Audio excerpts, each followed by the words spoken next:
Bueno, señor Guzmán, una felicitación, la verdad, esa sonrisa, lo Jimmy Carter se justifica, perenne como el candidato presidencial demócrata. Yo quisiera empezar primero por su equipo. Usted, he visto ahí, Aureo Segarra Pinedo ha sido el congresista de Acción Popular, ha sido congresista de Acción Popular, alvista, encajaría con la definición perfecta de un dinosaurio. Marco Antonio Ceballos ha sido fundador de Tierra y Libertad, un antiminero conocido, ha sido personero de Susana Villarán, también está en su equipo. Carolina Lizárraga, que es una jueza impecable, que se acuerda usted que la sacaron del juicio a Toledo y que luego no querían que regrese al Poder Judicial, una mujer con muchos pergaminos profesionales, ha salido recientemente, ha revivido una historia que hay ahí sobre que fundó una empresa, una offshore en Panamá, que se llamaba Ajax. Ajax compra en Lima un departamento y luego ese departamento les donado a ella con una diferencia notoria entre los precios tanto de la compra con la donación, lo cual tiene efectos tributarios. Quisiera que me hable rápido sobre esto, o sea, el dinosaurio, el hombre de Tierra y Libertad y el tema tributario de Carolina Lizárraga. ¿Cómo no, Aldo? Buenas noches, en principio. Buenas noches. En primer lugar, el concepto de dinosaurio no tiene nada que ver con la edad. El dinosaurio no es un estado biológico, sino mental. Aquella persona que piensa que el Perú va a seguir progresando sobre la base de la obsesión en la inversión, en los recursos naturales, para mí es un dinosaurio. Un dinosaurio es el que vive un mundo que ya no existe. Un dinosaurio para mí es el que está metido en la corrupción y no cree en el progreso de los peruanos. Entonces el señor Aureo Segarra de dinosaurio no tiene nada, porque es lo mismo que podría yo decir sobre Francisco Sagasti, que es una persona que está en los 70 y tantos años y es el experto de planeamiento estratégico que mejor tiene el Perú y es una persona absolutamente moderna. Con relación a Marco, nuestro equipo tiene una multitud de gente que ha estado vinculado a la derecha, que ha estado vinculado a la izquierda, que también estaba en el centro. Nuestro plan de gobierno recoge justamente eso, porque lo que nosotros decimos, Aldo, es que las ideologías, tanto de izquierda como de derecha, nos ha hecho mucho daño. Y ahora necesitamos un punto medio, un balance. Entonces, a mí no me parece mal, todo lo contrario, me parece súper positivo que una persona como él esté ahí. Habiendo dicho eso, también te digo que nosotros no solo estamos a favor de la minería, sino que la vamos a promover bajo los estándares de la nueva minería, que es aquella que respeta el medio ambiente y la relación con las comunidades. Y finalmente, con relación a Carolina Lizárraga, yo quiero recordarte que ese caso lo sacó el ex congresista Mufarech, y lo sacó a consecuencia de que Carolina abrió instrucción por el famoso caso del Jaguar. Después de toda la investigación, no solo el Poder Judicial, sino también la SUNAT archivaron el caso, porque no había más evidencia, y el señor César Hildebrand, en vivo, en televisión, le pide disculpas públicas a Carolina Lizárraga por haberla acusado de algo indebido. Vamos rápido a otra pregunta, pero quiero con eso darle unas reflexiones. A mí me parece rarísimo que se compre un departamento, así la SUNAT la haya perdonado, que uno tenga que hacer una offshore y a la figura de la donación. Que Mufarech haya sido el mensajero y Mufarech no sea la Madre Teresa es otra cosa. Pero a mí me parece muy rara la jugada, a pesar de que tributariamente y todo ha quedado limpio. Que un albista como Aureo Segarra, un hombre de Alba Orlandini, no sea un dinosaurio, no sé, yo no soy experto en paleontología, pero me parece bien jalado los pelos. Y que un antiminero integre y usted me diga que está a favor de la minería y tenga sentado a un señor que fundó Tierra y Libertad, tampoco me la cuadra mucho. Pero bueno, vamos a la segunda pregunta. Usted fue a declarar hace poco a un canal de televisión que estaba vinculado a la comunidad judía de Estados Unidos. Y en ese canal parecía más rubio, parecía un candidato republicano, parecía un candidato del Perú. Usted habla que usted va a ser el pivot de ser elegido presidente, el pivot de Israel aquí, en el sentido que va a guiar a los países sudamericanos a apoyar a Israel en sus problemas de Medio Oriente, que son problemas que no nos atañen a nosotros. Gracias a Dios acá no hay bombazos, no hay esto, porque no tenemos nada que ver con el problema de Medio Oriente, estamos en la periferia de eso. Entonces, yo lo que voy es, ¿a qué viene esa insistencia de meternos en un tema que no es de nosotros, que nos puede causar muchos problemas, y esa actitud tan obsecuente con Israel que muestra que yo lo entendería, pues, un candidato republicano entonces más rubio, uno de ellos, pero no aquí? Aldo, mi posición sobre ese tema es muy claro y lo he dicho todo el tiempo. Yo creo que todas las naciones tienen derecho a existir. El día en que aparezca un grupo, un colectivo, un país y diga, tú no puedes existir, todos nos deberíamos de levantar, no solo los peruanos, sino el mundo entero. Entonces, en ese sentido, tanto la nación palestina como la nación israelí tienen derecho a existir. Y hay una solución diplomática a eso. que es la creación de los dos estados. Y esa es la solución que yo apoyo y es la solución que las, No, pero que en la las Naciones entrevista usted Unidas no dice ha eso. hecho. Usted en la entrevista le dice al entrevistador, no sé si por lisonjearlo, porque era un rabino del canal hebreo, judío, usted le dice que va a ser el pivot, que usted se va a encargar que los presidentes de Latinoamérica apoyen a Israel y a la gente israelí. Yo no tengo nada contra el tema este. Sí, Entonces, a eso Aldo, voy. Sí, solo para comentarte. Yo no digo nada de eso. Y me gustaría que... Oye, yo hablo inglés, sí lo he Bueno, escuchado. Aldo, a mí Aldo, no, sí lo vamos dice. a dejar No, sí que lo las dice. personas que puedan ver el video saquen sus conclusiones. Pero yo no he dicho eso. ¿Cómo que Ok, no? Maritere. Gracias Aldo. Solamente para complementar el tema de Aldo, yo también he visto el video completo y sí me sorprendió que usted dijera, por ejemplo, que referido a la Alianza del Pacífico, usted la iba a presidir y que iba a poner la sede incluso en Israel. Fue eso lo que dijo, ¿no? No, lo que dije fue que ya ha habido una decisión diplomática discutiendo la posibilidad que existiera una oficina de ciencia y tecnología e innovación de la Alianza del Pacífico. Ya, pero usted en el dijo, Perú. y sabe, y traducido exactamente, ¿y sabe usted quién la va a presidir? El señor entrevistador lo esperaba, la respuesta es su hijo, yo. No, O sea, el Perú. Bueno, pero... El Perú. Claro.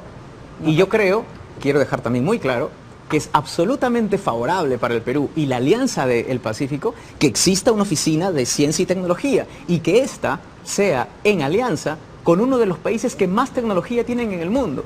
Nosotros tenemos que apostar por el Perú y los peruanos. Y si le podemos sacar el jugo a cualquier país que esté en el mundo para lograr eso, lo vamos a hacer. Igual con los TLCs.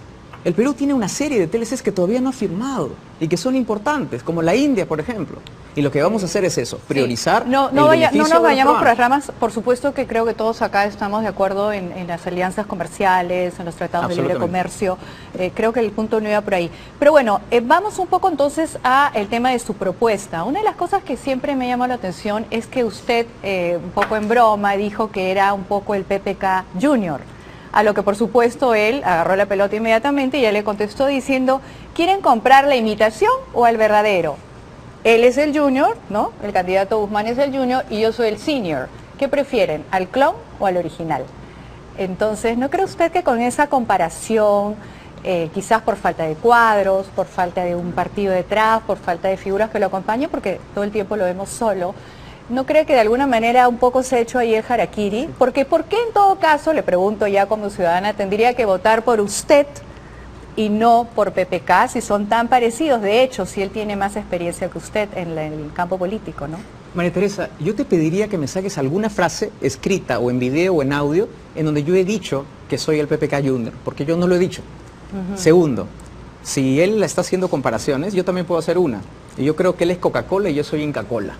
Yo soy un peruano que tiene 45 años y mi nombre es Julio Guzmán y no me comparo con nadie. Usted nunca hizo la alusión a eso. No, y te invito más bien a que investiguen si efectivamente eso existe, para que me lo muestren, porque yo no lo he dicho. Y además, en relación al partido de que no hay nadie y que no tenemos equipo... Bueno, yo no tiene la experiencia política que tiene Pero Pablo Kuczynski, no tiene definitivamente los cuadros que tiene Pero Pablo Kuczynski y ya tiene un éxito. Y vamos entonces a eso, al éxito en la gestión pública. Usted ha participado en 2 oportunidades, ¿no? En el gobierno anterior usted ha sido viceministro y ha participado también en la presidencia del Consejo de Ministros. Ambos periodos bastante cortos, en 5 y 6 meses, 7 meses, en ninguno de los cargos más de 7 meses, ¿correcto? María Teresa, déjame terminar la anterior pregunta porque no me dejaste terminar. A ver. Quiero decirte que me encantaría que vieras el video de nuestra presentación en el Canut, en donde presentamos el plan, porque ahí habían 30 técnicos que son los que han hecho el plan y además presentamos a los equipos de trabajo. Entonces, esa soledad no existe. Sí sería bueno Claro, lo que mostrarte el pasa video es que para hasta ahora para nos que lo lo hemos vieras. visto solo, digamos, en la cancha y usted recién, efectivamente, el día jueves, me parece que ha dado a conocer o ha ido dando a conocer los personajes que lo acompañan. No, pero eso es vamos antes. a... Eso es antes, porque antes Ya, salió perfecto. Francisco Sagasti. Pero no también nos salió quedemos Mora. en el detalle porque somos Sí. varios los que tenemos que preguntar. Es que el detalle es importante. Ya, perfecto. Entonces simplemente íbamos a la experiencia, a esta experiencia que usted ha tenido en el sector público. Sí. ¿Por qué razón fue tan corta en ambas oportunidades?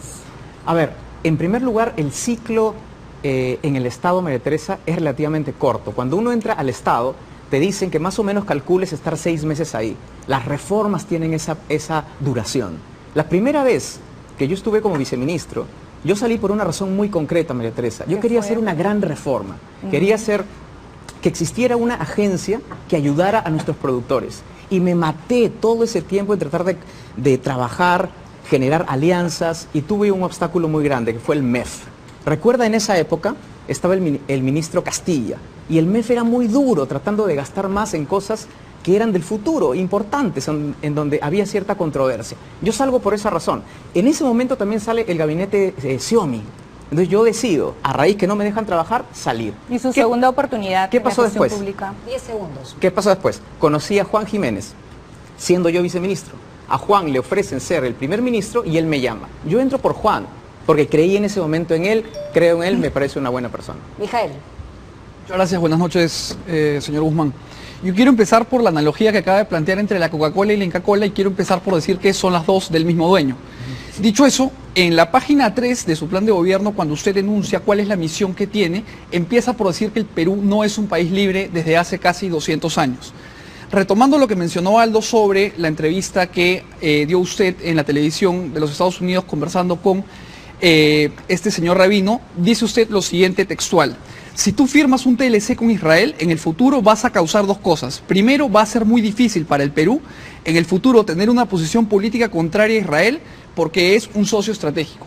La pregunta que yo quería hacerle, que es una incómoda, pero gobernar es un acto incómodo, es la siguiente: ¿cómo vamos a maniatar la posición política del Perú a través de un tratado de libre comercio, no solo con Israel, sino con cualquier país del mundo? No, en realidad eso no es así. Uno firma un tratado de libre comercio y tú generas un socio comercial. Y eso te da ciertas... existe una relación mucho más cercana, porque no solo es el comercio, sino también las inversiones. Pero tú no puedes maniatar una situación o una posición política basada en eso. ¿Sería correcto decir que un tratado de libre comercio es, de alguna forma, una relación de amistad? Entonces, yo pensaba en que un tratado de libre comercio, si es una amistad, puede ser catalogado también en dos grupos. Hay buenos amigos y malos amigos. Un buen amigo es el que te permite tener una relación comercial y el que te permite crecer y aprender mutuamente, y un mal amigo es el que no te dice las cosas que estás haciendo mal cuando las estás haciendo mal. Usted dice en la misma entrevista, y para evitarnos el dime y el direte, la voy a tuitear el video apenas termine mi intervención. Mi Twitter es Mijael GLP, Mijael con J. Usted dice literalmente que esto de acá no solo va a tener un impacto en su gobierno o en su potencial gobierno, sino en el del siguiente presidente, y así hay una oportunidad que se debe tomar. Y en dos momentos usted se refiere a Israel en primera persona y al Perú en tercera persona. ¿Tiene alguna explicación para esto? No, ninguna. Simplemente que eso no es cierto. Y si tuviera que aclararlo, lo puedo aclarar ahora. Por favor. Yo soy peruano, he nacido en nuestro país, voy a gobernar para los peruanos, y lo que primero es prioritario, primero, segundo y tercero, son los peruanos. Los TLCs son herramientas importantes, no solo con Israel, sino con cualquier otro país. Así que si hay alguna aclaración que hacer, la hago en este instante. Fantástico. Y no me entienda mal, señor Guzmán, ni ustedes, no, por favor, televidentes. Yo creo que el TLC con Israel debe darse. Israel es un país que ha vuelto verde un desierto, que tiene tecnología de punta, innovación y en tecnología militar. Y además creo que es un país que tiene mucho que enseñarnos. Pero creo que la naturaleza de un tratado de libre comercio debe limitarse al comercio y nunca a nuestra posición diplomática internacional. Paso a una siguiente pregunta muy corta. En su plan de gobierno usted habla de, como decía Maritere, perseguir la felicidad para los peruanos y que hay ciertos derechos y servicios que tienen que conferírsenos que van a ser tutelados por algunas instituciones, algunas públicas y otras privadas. Yo quería preguntarle qué instituciones públicas creen que deben pasar al sector privado o, en su defecto, qué instituciones privadas cree que deben pasar al sector público. A ver, si me estás hablando de las privatizaciones... O estatizaciones, como sí, usted prefiere. No estamos considerando ninguna privatización. ¿Y estatización? Tampoco. Lo que estamos considerando es declarar estratégicas algunas empresas. Te voy a poner el caso concreto. Por favor. Las empresas de gestión del agua. Del día de hoy existen 25 empresas de gestión del agua y 24 están quebradas. Es decir, tienen sus cuentas en rojo. ¿Y por qué no las privatizaríamos? ¿Perdón? ¿Por qué no las privatizaríamos? Porque la privatización es un medio, no es un fin. El fin es lograr una mejor calidad. Correcto. Y hay varios medios, privatización o declararlas estratégicas. Yo prefiero declararlas estratégicas. ¿Por qué? Porque el problema es estrictamente técnico. El problema de las empresas de agua es que los funcionarios se definen a dedo y no tienen ni los sueldos ni la capacidad técnica. Declarándolas estratégicas, tú puedes darles autonomía, aumentas los presupuestos, aumentas la inversión y en 5 años puedes reflotar muchas de ellas. Te pongo un caso concreto, Piura. El día de hoy Piura, la población no tiene agua todo el día y población que tiene acceso. el problema de la EPS Grau es uno de los más profundos que tenemos en el país. No es un problema de agua. Cualquiera que piense en Piura piensa en el desierto. Ah, entonces no hay agua. Sí hay agua. Es un tema de gestión. Entonces vamos a dedicar estratégicas el manejo de las empresas de saneamiento del agua. Pero no hemos considerado estatizaciones ni privatizaciones. Esa, y con esto cedo la palabra, es una respuesta un poco jurásica, porque hay que definir cuál es el rol del Estado en la economía y a ver si privatizamos o estatizamos. Estoy en desacuerdo, Muchas pero gracias. entiendo tu punto. Lorena. Bueno, retomando a propósito de lo que decía Mijael, buenas noches, señor Guzmán. El caso concreto, la refinería de Talara, ¿va a continuar con ese proyecto? Sí, lo vamos a continuar porque el Perú no puede patear el tablero cada vez que un gobierno no está de acuerdo. Todos los contratos se pueden mejorar, todos. ¿Lo va a mejorar? Pero cuando el país firma un contrato, ya no puede dar marcha atrás. Nosotros nos vamos a estar completamente seguros que cada contrato que firmemos tengamos los mayores beneficios para el Perú. Entonces, este ya se firmó, está mal hecho, es un mal contrato. Es un mal contrato, pero ¿Qué va a hacer entonces? a continuarlo. ¿Modificando, pidiendo a los que se sienten en la mesa a negociar? No, porque es un contrato que ya está firmado. Hay que cumplirlo, hay que respetarlo. No lo va a renegociar, que se quede mal. No lo vamos a renegociar. Ok, bueno, hablando del tema de lo que yo quería preguntarle, he leído todo su plan de gobierno, las más de 300 hojas que ha presentado, y hay un tema de lo que ha dicho, hay algo que me llama la atención de lo que no ha dicho, que es en lo que se refiere al tema de los Juegos Panamericanos, porque es un tema de imagen para el país, porque es el 2019, le tocaría a usted como presidente. La única referencia que se hace es en la página 224 cuando dice, preparar el camino para los Juegos Panamericanos 2015, por cierto, es 2019, 2015 fueron los de Canadá, Sí. que se transmitieron por Latina. En el caso de los Juegos Panamericanos Lima 2019, ¿qué se va a hacer? Porque no se ha hecho nada. Y es un papelón que nos quiten la sede, que es el peligro inminente, porque Santiago está listo para recibirnos y nosotros no hemos hecho nada. Y en Estoy de 300 acuerdo. hojas no hay nada. Así es, Lorena, es una gran preocupación porque el problema no es de plata, sino el problema es de gestión. Y no se ha designado a los equipos ni al funcionario que debería de liderar esto. Y lo que vamos a hacer nosotros es desde ahora mismo, vamos a comenzar a identificar a ese equipo de gestión, que es fundamentalmente eso, la gestión. Y vamos a generar un equipo de más o menos 20 o 30 personas que tomen el control sobre los ¿Por qué no panamericanos. está en su plan de gobierno si es tan importante para usted?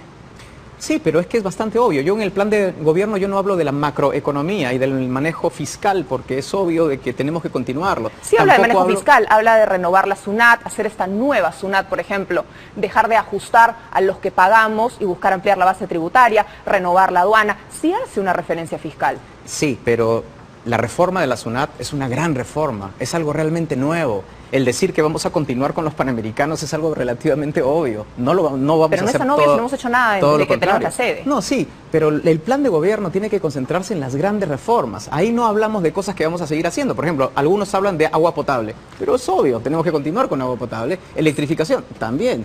Son las cosas novedosas. Ser presidente de la República implica ser un líder. Parte de los problemas actuales se habla de que hay un problema de liderazgo. Usted, y el liderazgo no se adquiere cuando se llega a lo que tiene de fondo, que es Palacio de Gobierno. En su vida profesional, en su vida académica, en su vida universitaria, ¿cuáles son esos ejemplos del liderazgo que usted podría contarle a los televidentes? Bueno, muchas, desde niño en realidad. Yo vengo de una familia que tiene 12 hermanos, yo soy el número 11. Y la vida me la he pasado tratando de negociar, dialogar y tratar de influenciar para conseguir lo que quiero.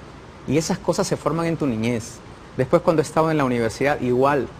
Cuando he estado en el Banco Interamericano de Desarrollo, asesorando a varios países. No es nada fácil, Lorena, ir a negociar con ministros, explicarles cuáles son los beneficios de una reforma y que las hagan. Y la verdad es que estoy bien orgulloso de haber tenido esa capacidad.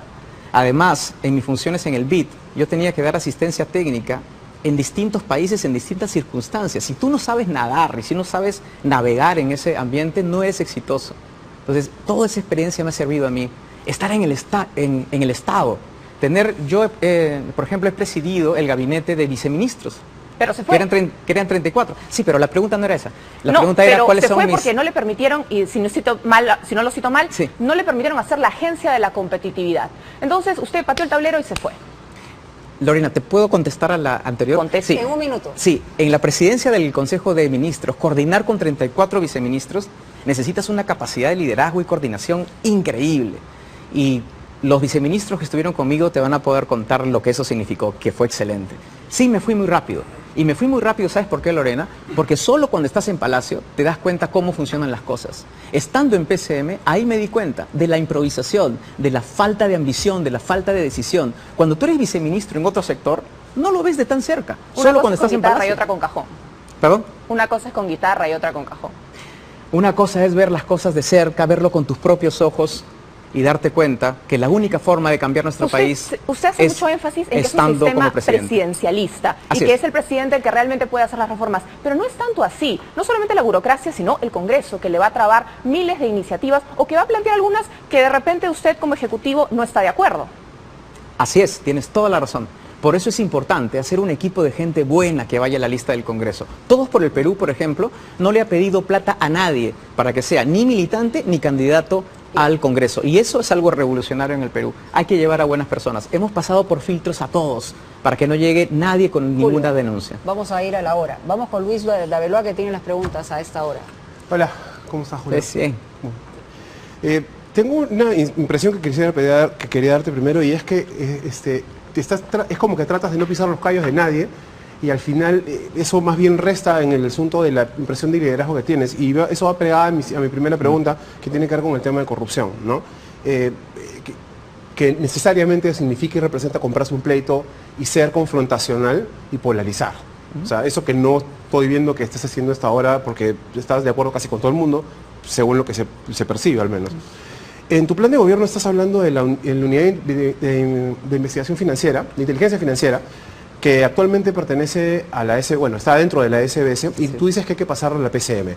En la SBS tiene autonomía, está blindada en el tema de información, y en la PCM no tendría, por lo que he estado leyendo, no tendría autonomía en dinero, o sea, un presupuesto autónomo. Y una gran parte muy importante de la corrupción de este país se mueve a través del sistema financiero. Entonces, la unidad de inteligencia financiera es clave en el tema del combate a la corrupción. ¿Cómo es que vas a... ¿Por qué pasarla a la PCM y no darle todas estas cosas que tú dices que pueda ser coactiva, que pueda sancionar y que pueda levantar secreto bancario en la SBS, y por qué sí en la PCM? ¿Cuál es la justificación para eso? A mí me preocupa, honestamente. Sí, a mí también, porque no estamos proponiendo eso. Eso dice tu plan de gobierno. No, ¿Cómo está escrito?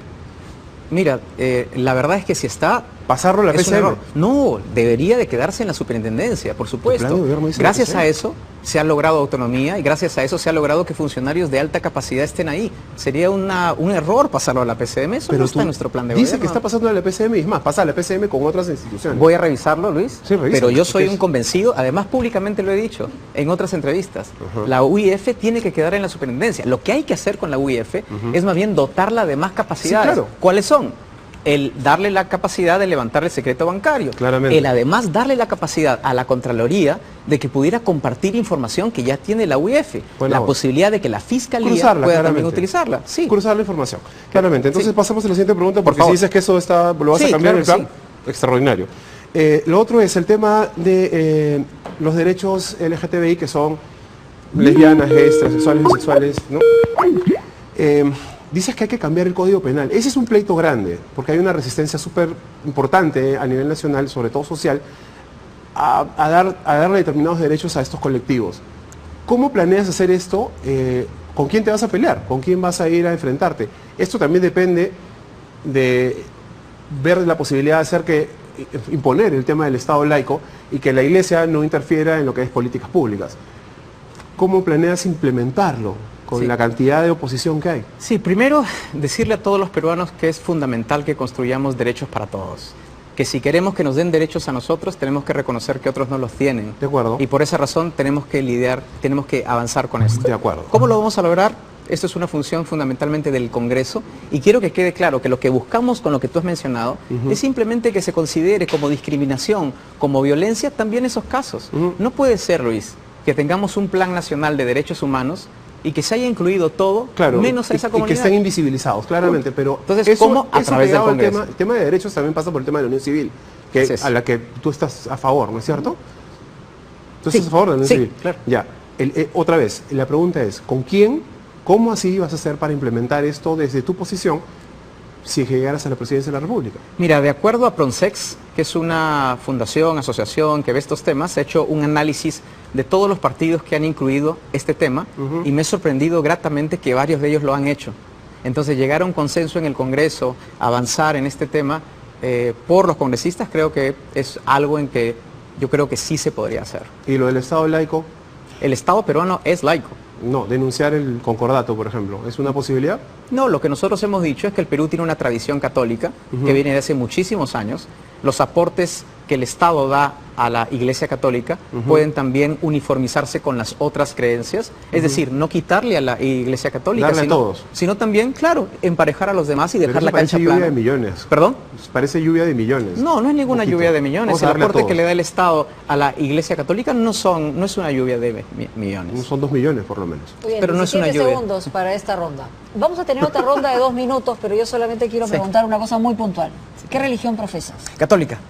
¿Bautizado? Bautizado. ¿Tu esposa es judía? Mi esposa es judía. Norteamericana. Norteamericana. Ok. ¿Y tú tienes la residencia americana? No, yo trabajé con una visa especial, que era una visa tipo diplomática, como funcionario de un organismo internacional. Si te preguntara 4 ejes de tu gobierno, si llegaras a ser presidente, ¿cuáles serían? A ver, primero la revolución educativa, que es que comienza desde el vientre de la madre. Y ahí tenemos 15 propuestas de la continuidad de la reforma que ya comenzó y el fortalecimiento de la misma para llegar al menos 5 puntos del PBI en educación.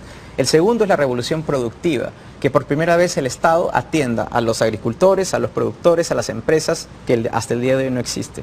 Lo tercero es la revolución digital, usar la tecnología dentro del gobierno y fuera del gobierno para los servicios al ciudadano, incluyendo los trámites.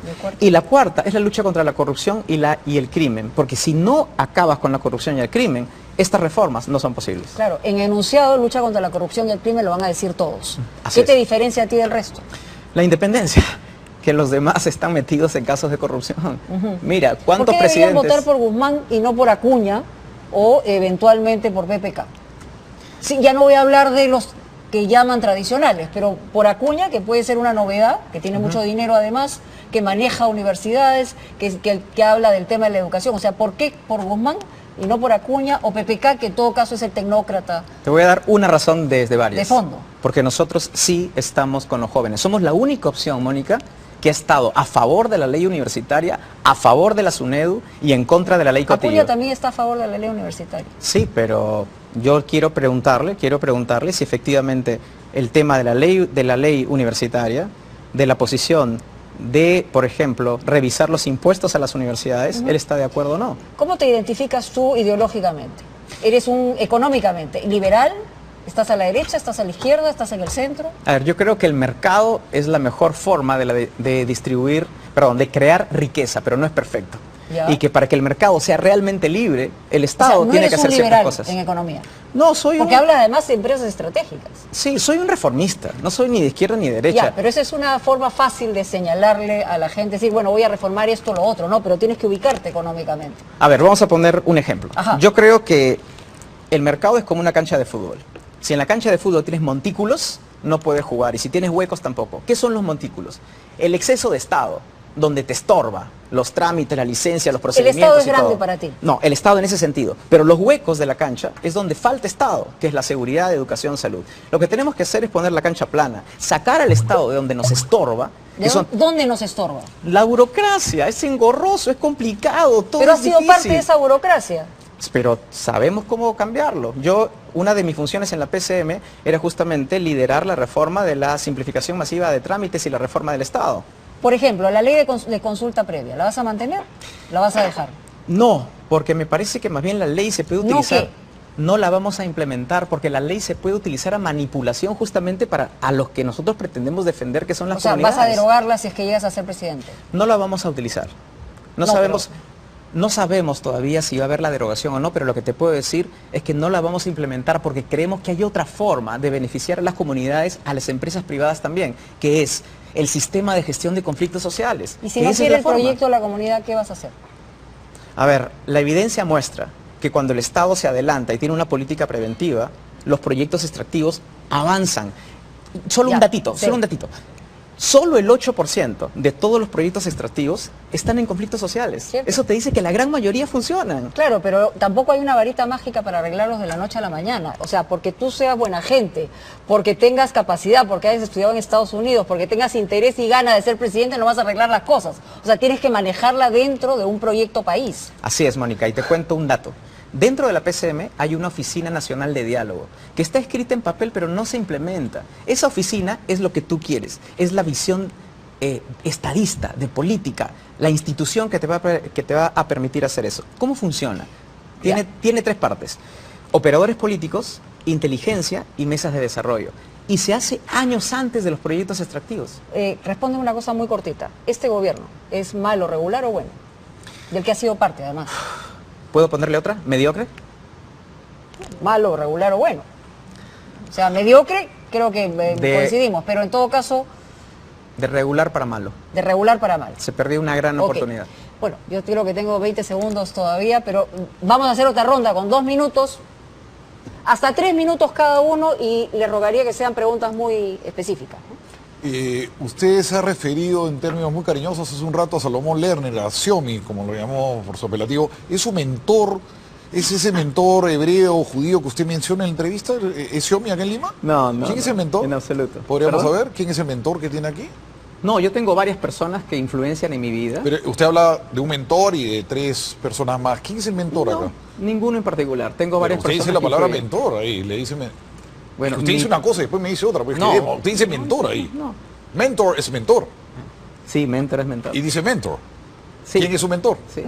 Hay distintas personas, varias, son pocas, que están a mi alrededor y que influencian mucho en mí. Bueno, no me quiere decir que es el mentor. Pero ¿A usted Xiaomi no es uno de ellos. Ya adivinaremos algún día.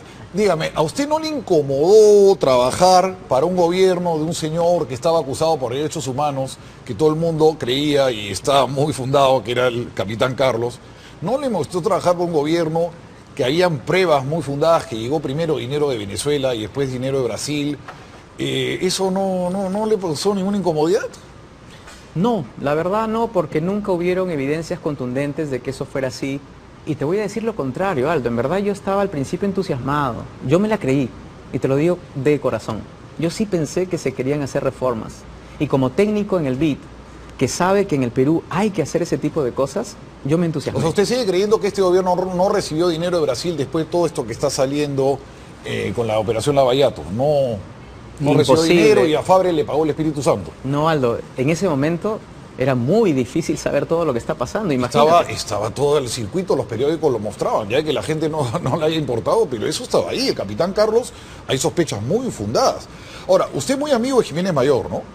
No soy muy amigo, yo le tengo mucho respeto. Él me convocó para ser el secretario Porque hay general. una historia que circula que dicen que Jiménez Mayor está dejando la vea porque viene a Lima, porque ellos están buscando candidatos que cuando sean elegidos no los investiguen, porque tienen todos estos problemas de la libreta, que también podemos hablar de la libreta de Nadine, y que Jiménez Mayor estaría con la misión de llegar a usted y tratar de que usted sea pues, uno de estos candidatos un poco empujados por el gobierno. Usted niega esa historia, usted no tiene ninguna vinculación con el gobierno actual. Aldo, te voy a decir algo. Desde que salí de la PCM no he vuelto a ver a Juan Jiménez. Y lo que también te voy a decir es que para mí políticamente sería muy fácil criticarlo para justamente evitar esto, pero no lo voy a hacer, porque Juan es una buena persona. Y yo nunca voy a hablar mal de una buena Y persona. la libreta de Nadine, ¿qué opinan las libretas de Nadine? ¿Cuál es su juicio sobre Que me parece terrible, que me parece tremendo que nosotros tengamos ahora evidencia de cómo se manejaba, que desde cómo se manejaban las cosas, y creo que debemos de ir hasta el fondo. Que las investigaciones tienen que continuar. Una última pregunta rápida, pues ya me queda. El gasoducto del sur. No hay a quién venderle, no está el gas garantizado, parece que... ¿Qué opina usted del gasoducto del sur? ¿Va a seguir con ese proyecto que no va a costar tanto dinero y que, bueno, hay que decirlo en voz alta, es para vender la energía a Chile, porque no hay otro cliente grande allá para esa cantidad de energía? En corto, señor Guzmán. Aldo, esa es la consecuencia de la improvisación y nosotros vamos a revisarlo. ¿Va a revisar? Vamos a revisarlo. Vamos a tratar de que se creen las condiciones, pero esa es la consecuencia de hacer las cosas improvisadas Ok. y no planificar. María Teresa. Muy bien, pues estoy recogiendo también algunas inquietudes de las personas en el Twitter y una de ellas es la revolución productiva que usted plantea va a implicar también la parte de los subsidios, los aranceles, que nos dé una explicación al respecto. Claro, María Teresa. Cuando planteamos la revolución productiva, significa que las empresas tienen que aprovechar los tratados de libre comercio. Hemos firmado 20, pero no los podemos aprovechar por lo que las empresas no pueden vender. Y no pueden vender porque son muy chiquitas y no están diversificadas. ¿Cómo otros países han solucionado esto? Que el Estado dé servicios empresariales, no subsidios, sino servicios empresariales, como ha hecho la Corfo en Chile. Esta es una ventanilla única, en donde las empresas que quieran exportar tienen servicios de, por ejemplo, cómo hacer las etiquetas para exportar a la China, cómo embalar mis productos para exportarlos a Vietnam, cómo conseguir las certificaciones de calidad, estándares de calidad, etc. Esos servicios no están desarrollados en el Perú. Entonces, por más tratados que firmemos, nunca los vamos a aprovechar. La idea nuestra es crear una propuesta que se llama el mercado del progreso. Articular todos los programitas que no funcionan, que están obsoletos y que metemos plata, y ponerlos en un solo programa, una ventanilla única, a través de COFIDE. Reorganicemos COFIDE, que hace 30 años no cambia. En el tema de los subsidios, brevemente. Sí, no vamos a implementar subsidios. Okay. Yo no creo en los subsidios, yo creo en apoyos condicionados. Y una cosita más, esos asesoramientos además no los paga el Estado, va 50-50. Los paga la empresa 50% y el Estado 50%. Ya, otra inquietud, me la ponen también en el Twitter, es la reforma policial. ¿Qué es lo que va a pasar en el tema de los sueldos concretamente de la policía? Vamos a continuar con la propuesta que ya ha dado el actual gobierno de los incrementos en los sueldos de los policías. Pero aumentarle el sueldo no es suficiente si vas a tener un policía que no tiene los valores ni la capacidad. Bueno, entonces discúlpeme, esto Sí. del 24 por 24, que ahorita está, digamos, en boga, ¿qué es lo que usted va a hacer con respecto a eso? Sí, ya se eliminó el 24 No, por claro, 24. Ahora lo que pero- vamos a hacer es simplemente respetar el cronograma. Todo va a quedar igual. Sí, pero vamos a hacer algo adicional, que es reorganizar las 24 escuelas de la policía, que son un desastre. El currículum, los contenidos, los profesores, el tiempo en el que permanecen. Al final el policía sale a las calles y no está entrenado. Esa es una gran reforma que va a complementar lo que tú acabas de decir, de lo del 24 por 24 y los sueldos.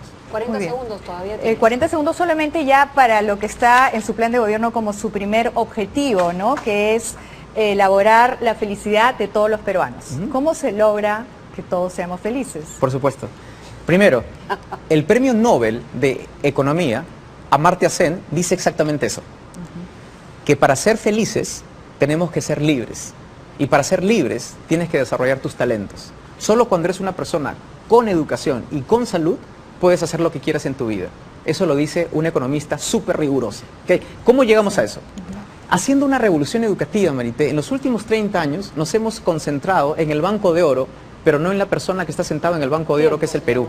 Entonces vamos a hacer una revolución productiva, una revolución Solamente para educativa. concretar, Sí. perdóneme porque Mónica ya me está quitando el tiempo, sobre esto, yo también tengo la cita que usted hace de amar, que eso lo dio en Francia, esa ley.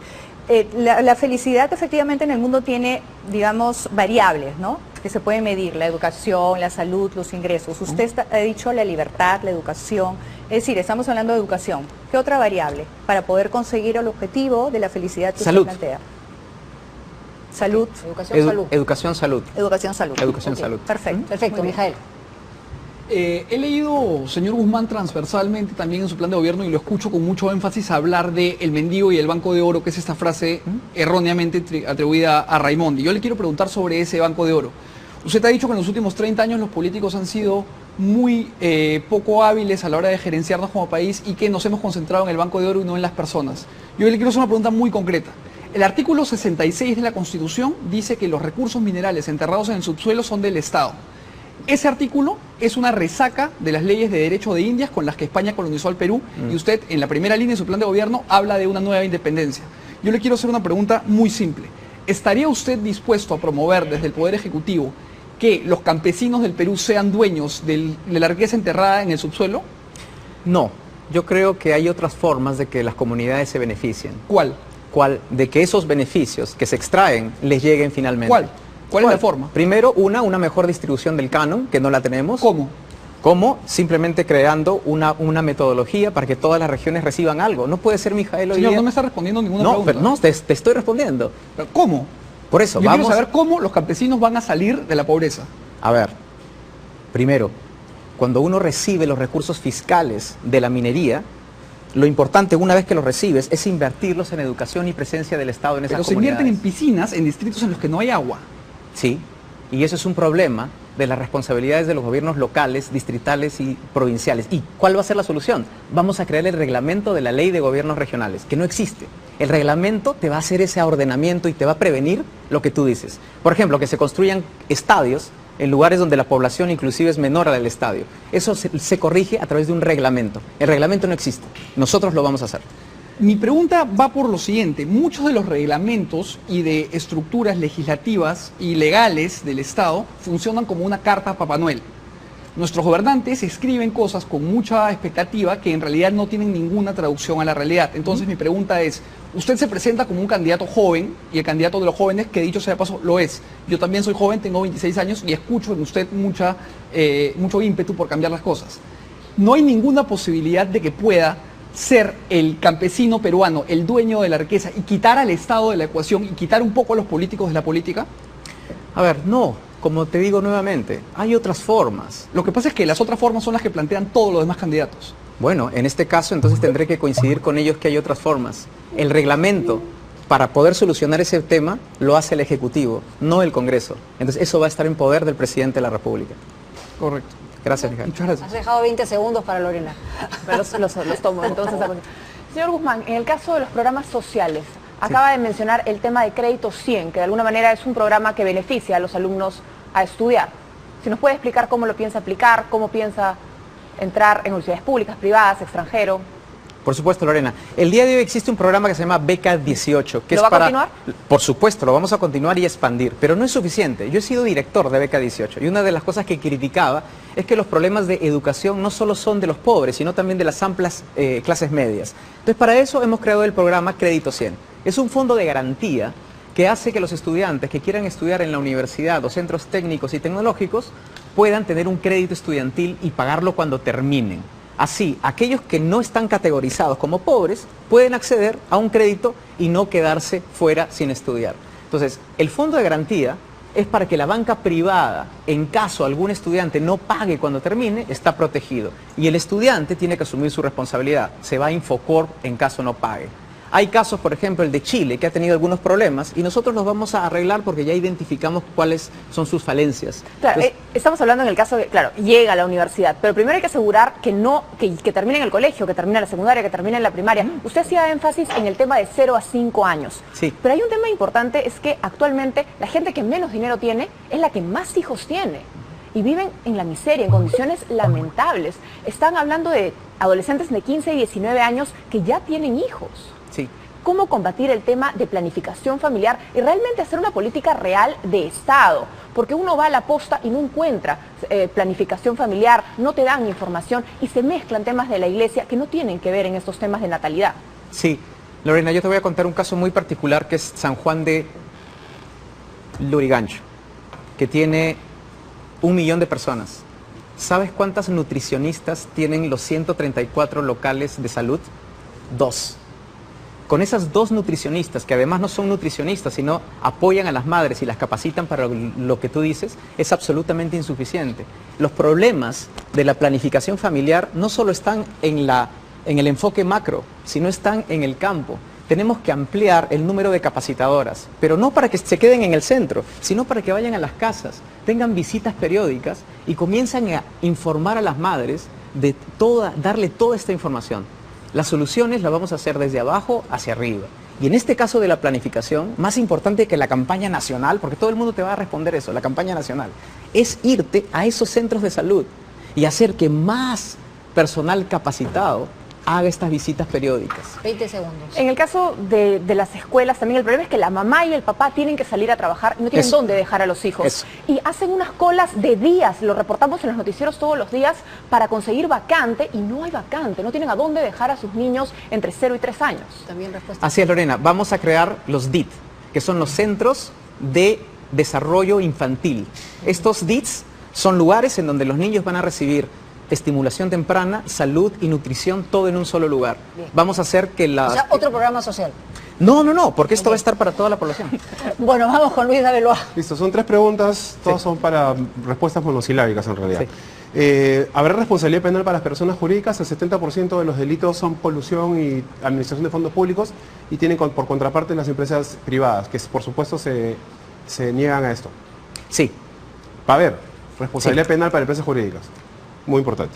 Ok, reforma de AFPs. ¿Pilar solidario o no pilar solidario? ¿Le devolvemos su plata a los afiliados a los 65 años o no? No, porque tenemos que tener un sistema de pensiones, pero lo vamos a flexibilizar en algunos casos importantes, como por ejemplo, cuando solo aportan algunos años, cuando puedan invertir en algo importante como una vivienda, cuando tengan enfermedades terminales, y también vamos a ampliar la competencia para bancos y la caja municipal. ¿Va a haber pilar solidario?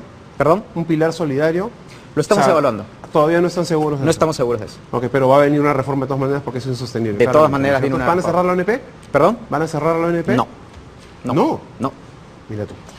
Ok, y finalmente, para terminar, ¿qué piensa de la consulta previa? ¿Va o no va la consulta previa y el ordenamiento territorial? Nuevamente no, Luch, y te digo lo siguiente, si tú realmente estás preocupado en las comunidades, la consulta previa puede ser manipulada, porque sabes que los grupos manejan a las comunidades, y puede ser que el resultado sea el peor. Yo creo que mejor que la consulta previa es la Oficina Nacional de Conflictos Sociales. Nuevamente, que todo el mundo me dice, ya existe, pero no funciona, pues. ¿Sabes lo que se ha hecho ahora último? El presidente le ha dicho a cada ministro que se tiene que encargar de sus conflictos en su sector.